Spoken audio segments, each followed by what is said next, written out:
ఓం మహాగణాధిపతయే నమః. ఓం గురుభ్యో నమః. ఓం శ్రీమాత్రే నమః.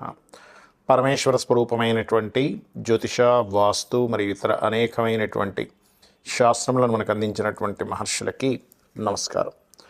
హయగ్రీవ హయగ్రీవ హయగ్రీవేతి యోవదేత్ తస్స నిస్సరతే వాణి జహ్నుగన్యా ప్రవాహవత్. అరుణాం కరుణాతరంగితాక్షీం ధృతపాశాంకుశపుష్పబాణచాపాం అనిమాదిభిరావృతాం మయూకైః అహమిత్యేవ విభావయే భవానీం. శ్రీమాత్రే నమః. ప్రేక్షకులకి ఆ లలితాంబిక అమ్మవారి యొక్క అనుగ్రహం పరిపూర్ణంగా కలగాలని మనస్ఫూర్తిగా కోరుకుంటూ మనం ఈరోజు గురువు వక్రత్యాగం అవుతుంది అంటే ఇన్ని రోజులు వక్రించినటువంటి గురువు 5వ తేదీ నుంచి వక్రత్యాగమై మే 15వ తేదీ వరకు వృషభ రాశిలోనే ఉంటాడు. దాంతోపాటు గురువుకి కోణస్థానంలో కేతు ఉన్నాడు. సో నవపంచక స్థానాల్లో గురుకేతువులు ఉన్నప్పుడు ద్వాదశ లగ్నముల వారికి లేదా ద్వాదశ రాశుల వారికి ఏ విధంగా ఉండబోతుంది, ఏ విషయాల పట్ల చాలా బాగుంటుంది, ఏ విషయాల పట్ల జాగ్రత్తగా ఉండాలి, ఎటువంటి పరిహార మార్గాలు చేసుకోవాలి, అదేవిధంగా లగ్నము జాతకం లేనివారు కూడా ఈ గురుబలం పెంచుకోవాలంటే ఏం చేయాలనేటువంటి విషయాల్ని మనం ఇప్పుడు తెలుసుకుందాం. అయితే ఈ విషయాలు చెప్తుంది నేనైనప్పటికీ కూడా చెప్పిస్తుంది సాక్షాత్ లలిత అమ్మవారిగా భావిస్తూ ఒక్కొక్క లగ్నం గురించి తెలుసుకుందాం. ధనుర్లగ్నము, ధనుసు రాశి. మీకు గురువు రుజుమార్గంలోకి మారడం వల్ల కలిగేటువంటి శుభ ఫలితాలు ఏమిటి? ఈ దాదాపుగా ఫిబ్రవరి 5వ తేదీ నుంచి మే 15వ తేదీ వరకు ఉన్నటువంటి గ్రహస్థితి ఏదైతే ఉందో ఇది మీకు ఇన్వెస్ట్మెంట్స్ చేయడానికి ఇది సరైన సమయం. ఒక్కోసారి చూడండి, మనం ఎక్కడో ఇన్వెస్ట్మెంట్ చేస్తాం కానీ అది డెడ్ ఇన్వెస్ట్మెంట్ అయిపోతుంది. అయ్యో ఎందుకు ఈ సమయంలో అనవసరంగా డబ్బులు పెట్టామని కొంతమంది లక్షలు, కొంతమంది కోట్లు కూడా పెడుతూ ఉంటారు. అంటే మీ పర్సనల్ చార్ట్లో కూడా ఇన్వెస్ట్మెంట్ పెట్టేటువంటి సమయం ఇది సరైనదా కాదా అని తెలుసుకోవాలంటే మీ 12వ స్థానం కనుక మీ 12వ అధిపతి కానీ, 12వ పోర్ట్ఫోలియో కానీ, 12వ స్థానాధిపతి కానీ, 12వ స్థానం కానీ మీకు పాడైంది అనుకోండి, ఆ టైంలో ఇన్వెస్ట్మెంట్ చేయకూడదు. అది జన్మజాతకంలో అయితే అసలు చేయకూడదు, గోచారంలో వచ్చినప్పుడు కూడా అసలు ముందుకు వెళ్ళకూడదు. కానీ కొన్నిసార్లు ఏమవుతుంది, గోచారంలో కొంతవరకు పాజిటివ్గా వచ్చినప్పుడు మీరు పెట్టేటువంటి ఇన్వెస్ట్మెంట్స్ బాగుంటాయి. అలాగే విదేశాలకు వెళ్ళాలని చేసే ప్రయత్నం కూడా ఫలిస్తుంది. ఇక మరొక విషయం ఏంటంటే, తండ్రి గారి ఆస్తికి సంబంధించిన విషయంలో ఏమైనా గతంలో వివాదాలు ఉన్నట్లయితే ఆ యొక్క వివాదాలు కూడా తొలగుతాయి. అదేవిధంగా మీ యొక్క లగ్నం నుంచి దశమ స్థానంలో కేతువు సర్వసాధారణంగా ఏంటంటే ఉద్యోగ సంబంధించిన విషయంలో ఇంట్రెస్ట్ లేకపోవడము, మానేయాలనిపించడము, మానలేక చేయడం అనేటువంటి జరుగుతూ ఉంటుంది. అంటే ఆ ఉద్యోగం నుంచి మారిపోదామంటే ఇంకో అవకాశం దొరకదు.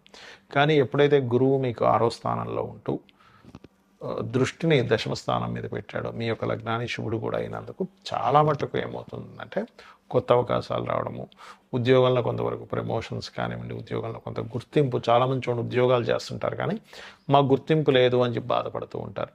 సో ఆ యొక్క గుర్తింపు రావడం అని ఇవన్నీ కూడా మీకు కలుగుతాయి. ఇక మీరు చేయవలసినటువంటి దేవత ఆరాధన అంటే ముఖ్యంగా మీరు లక్ష్మీ నరసింహస్వామి యొక్క ఆరాధన చేయండి. కాస్త ఎక్కువగా జాబ్ సంబంధించిన విషయాలు ఎక్కువ ఇబ్బంది పడుతున్నాం అనేటువంటి వారు 2 నామాలు చేయండి. ఒకటి ఓం కామేశ్వర ముఖాలోక కల్పిత శ్రీ గణేశ్వర మరియు ఓం మాణిక్య మకుటాకార జానుద్వయ విరాజితాయ నమః అని చేసుకుంటూ శని, రాహు, కేతు, కుజగ్రహాల దగ్గర దీపారాధన చేయండి. అన్ని విధాలు బాగుంటుంది. గురుబలము అనేటువంటిది ఏదైతే ఉందో అది ప్రతి ఒక్కరికి అవసరం. సర్వసాధారణంగా మీరు తీసుకున్నట్లయితే ఇప్పుడు మనకి సోలార్ సిస్టమ్ అంటారు. అంటే సూర్యుడి మధ్యలో ఉండి అన్ని గ్రహాలు భూమితో సహా గ్రహాలు సూర్యుడు చుట్టూ తిరిగే దాన్ని సోలార్ సిస్టమ్ అంటారు. మీరు గమనించినట్లయితే మనకి శాస్త్రాల్లో కూడా గురుబలం చాలా అవసరం అండి. గురువు యొక్క అనుగ్రహం చాలా అవసరం, గురువు యొక్క ఆశీర్వాదం చాలా అవసరం. నవగ్రహాల్లో గురుబలం కనుక బాగున్నట్లయితే వాళ్ళకి ఎన్ని ఇబ్బందులు వచ్చినా మరలా ఆ భగవంతుడు కాపాడినట్టుగా అవుతూ ఉంటుందంటారు. మీరు గమనించండి, సైంటిఫిక్గా కూడా తీసుకుంటే గురుత్వాకర్షణ శక్తి అని ఉంటుంది. గురుగ్రహం కనుక లేకపోతే భూమి అంతమైపోతుంది.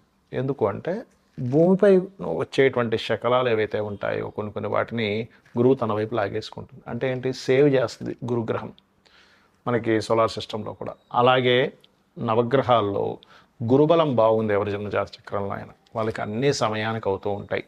గురుగ్రహం బాలేదు అప్పుడు ఏమవుతుందంటే అనవసరంగా ఏవైతే వీళ్ళకి ఇబ్బందులు రావాలో ఆ యొక్క ఇబ్బందులన్నీ కూడా రావడం స్టార్ట్ అవుతూ ఉంటుంది. అంటే ఇక్కడ ఏంటంటే గురువు ఎప్పుడు కూడా గుర్తుపెట్టుకోండి, జీవకారకుడు అంటారు. జీవకారకుడు అయినటువంటి గురువు ఎవరైతే ఉన్నారో అతను మంచి పొజిషన్లో ఉండడం ఒక ఎత్తు, మీ లగ్నానికి శుభుడో పాప అయ్యారా అనేటువంటిది ఒక ఎత్తు. మీ లగ్నానికి శుభుడు అయ్యారనుకోండి మరింత ఎక్కువ శుభ ఫలితాలు వస్తాయి. అంటే శుభ ఫలితాలు అంటే ఎలాంటి శుభ ఫలితాలు వస్తాయి అంటే చాలా ఈజీగా మీరు ఏదైనా దేవతా సంబంధించినవి చేసుకుందాము, ఒక సాధన చేసుకుందాం అన్నప్పుడు సరైన మార్గంలో మీకు ఆ సాధన మార్గం దొరకడము, గురువుల యొక్క అనుగ్రహం, గైడ్ చేసేవాళ్ళు సరైన వాళ్ళు మీకు దొరుకుతారు, గైడ్ చేసేవాళ్ళు మీరు ఏ రంగంలో ఉన్నా కూడా. అదేవిధంగా సంతాన ప్రాప్తి, పేరు ప్రఖ్యాతలు రావడము, ఆధ్యాత్మికంగా మంచి పురోగతి ఉండడం అనేటువంటివన్నీ కూడా ఇక్కడ మీకు గురువు బాగుంటే వస్తుంది. అదే కనుక గురువు బాగోలేడు అప్పుడు ఏంటి అంటే సరైన గైడ్ చేసేవాళ్ళు దొరకరు, మీకు మిస్గైడ్ చేసేవాళ్ళు ఎక్కువ దొరుకుతూ ఉంటారు మీ లైఫ్లో. అలాగే సంతానంతో కొంత ఇబ్బంది, సంతానానికి సరిగ్గా ఎదుగుదల లేదనేటువంటి ఇబ్బందులు ఇవి ఎక్కువగా కలుగుతూ ఉంటాయి.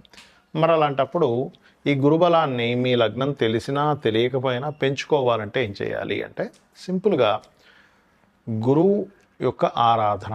ఇది రకరకాలుగా ఉంటుంది. మీకు మీ యొక్క అజ్ఞానాన్ని తొలగించి స్పిరిచువల్ వేలో మీకు ఎవరైతే సరైనటువంటి మార్గాన్ని నిర్దేశిస్తారో వాళ్ళని గురువులు అంటారు.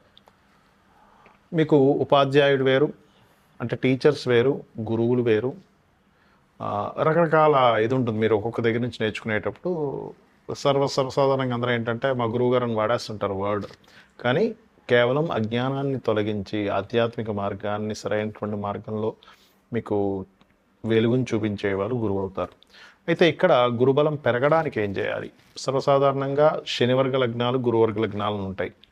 శనివర్గ లగ్నాలు అంటే మనకి వృషభము, మిథునము, కన్య, అదేవిధంగా మకర, కుంభాలు, అదేవిధంగా తుల కూడా గురువర్గం శనివర్గ లగ్నాలే అవుతాయి. మిగిలిన 6 అంటే మేషము, కర్కాటకము, సింహము, వృశ్చికము, ధనస్సు, మీన లగ్నాలు గురువర్గ లగ్నాలు అవుతాయి. గురువర్గ లగ్నాలకు సహజంగానే గురువు మంచి ఫలితాలు ఇస్తాడు, కాకపోతే ఎప్పుడైనా పాడైతే మాత్రం అక్కడ కూడా ఇబ్బంది ఫలితాలు వస్తాయి. అయితే మీకు ఇది గురుబలం పెరగాలంటే ఇందాక నేను చెప్పినట్టుగా గురువుగారికి సేవ చేసుకోవడము, దత్తాత్రేయుడి యొక్క స్తోత్ర పఠనం లేదా జయ గురుదత్త, శ్రీ గురుదత్త అనే నామస్మరణ, దిగంబర దిగంబర శ్రీ పాదవల్లభ దిగంబర అనేటువంటి నామస్మరణ, గోశాలకు వెళ్ళి గోవులకి చక్కగా అరటికాయలు, సన్నగా తురిమినటువంటి అరటికాయలని గోవులకు తినిపించండి, ఖచ్చితంగా గురుబలం వస్తుంది. అలాగే మీకు దగ్గరలో ఆలయాలు ఉన్నట్లయితే ఆలయాలకు వెళ్ళి అక్కడ పసుపు లేదా గంధము ఆ ఆలయంలో వాడుకోవడానికి, అంటే స్వామివారికి కానీ అమ్మవారికి కానీ ఉపయోగించుకోవడానికి మీ వంతుగా భక్తిగా అక్కడ ఇవ్వండి. అలాగే ఇంట్లో కూడా నిత్యము గంధము చక్కగా అరగబామి ఆ గంధముతో పూజించండి, పుష్పము గంధం తీసుకొని పూజించండి. గురుబలం ఖచ్చితంగా పెరుగుతుంది. గురువుల్ని దూషించడం కానీ భక్తుల్ని దూషించడం కానీ చేస్తే ముఖ్యంగా గురు దోషం ఏర్పడుతుంది. కాబట్టి అటువంటి తప్పులు చేయకండి. గోవుల్ని కొట్టినా లేకపోతే గోవుల పట్ల ఒక రకమైనటువంటి ప్రవర్తన చేసినా సరే గురుబలం తగ్గుతుంది. దానివల్ల ఏమవుతుందంటే జన్మలు అయిపోవడం అనేది కూడా ఉండదు. గురుబలం ఉంటేనే ఒక పర్టికులర్ ఒక టైంకి ఈ జన్మరాహిత్యం అనేటువంటిది జరుగుతుంది. గురుబలం లేకపోతే జన్మరాహిత్యం కూడా జరగదు, గుర్తుపెట్టుకోండి. కాబట్టి ఇవి చేయండి. మీరు ఆ యొక్క గురువు యొక్క అనుగ్రహం పరిపూర్ణంగా పొందాలన్న స్ఫూర్తి కోరుకుంటూ శ్రీమాత్రే నమః.